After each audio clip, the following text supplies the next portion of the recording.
안녕하세요. 향기솔입니다. 이 시간에는 시편 115편을 묵상하겠습니다. 제목은 독선적인 목회자가 가장 하나님을 경외하지 않는 사람입니다. 라는 제목입니다. 높고 낮은 사람 차별 없이 여호와를 경외하는 사람에게 하나님께서는 복을 주십니다. 13절에 있는 내용입니다. 기독교가 복받는 종교일까요? 목회자들은 외칩니다. 목회자는 주님의 종이다.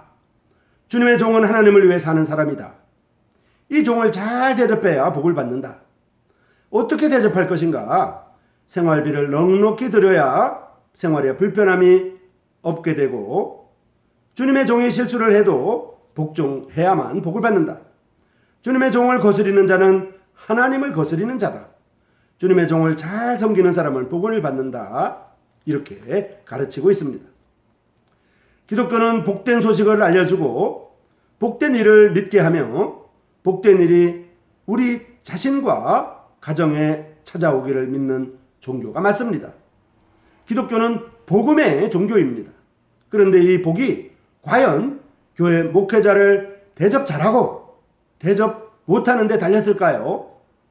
물론 일생을 헌신하여 주님의 일을 위하여 세상 영광과 즐거움을 받지 못하는 주님의 종을 돌보는 것이 믿는 자의 의무입니다. 주님의 종에게 충성을 다할 의무도 있습니다. 물론 거역하지 말고 순종해야 합니다. 그의 삶에나 연구에나 활동에 불편함이 없도록 해드려야만 합니다. 그런데 분명히 복에 대한 개념과 이해가 잘못되었다고 봐야 합니다.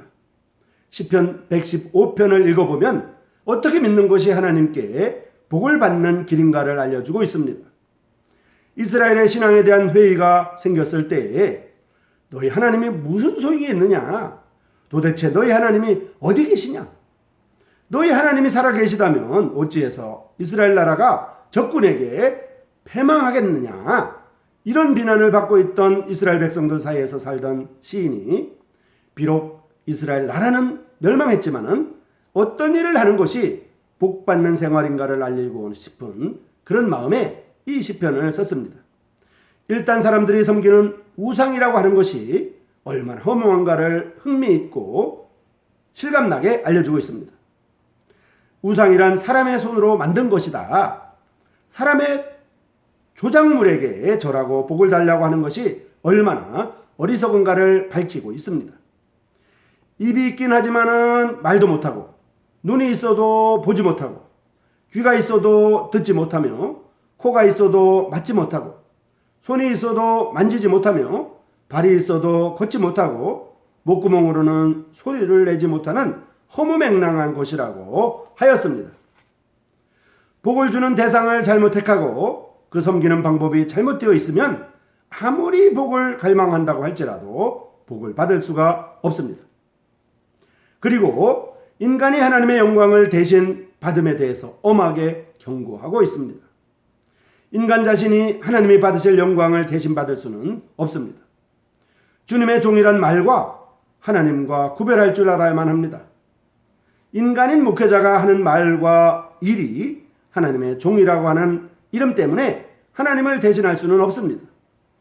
하나님께 충성하고 복종하고 순종하면 복을 받는 것이지, 주님의 종이라는 인간의 말과 행동을 절대화시키는 교만은 하나님의 영광을 도적질하는 것입니다. 복은 다만 하나님 한 분만이 주십니다.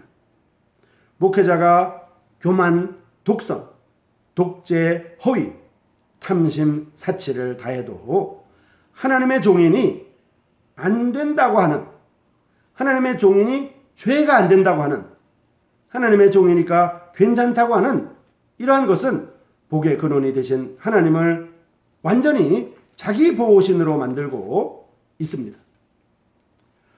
복은 하나님께서 생각해서 돌보시고 보살피셔서 복을 주십니다. 대소문하고 여호와를 경외하는 자가 복을 받는다고 했습니다. 하나님을 경외하는 일이 복받는 길입니다. 목회자에게 충성하는 길이 복을 받는다는 것은 결코 아닙니다.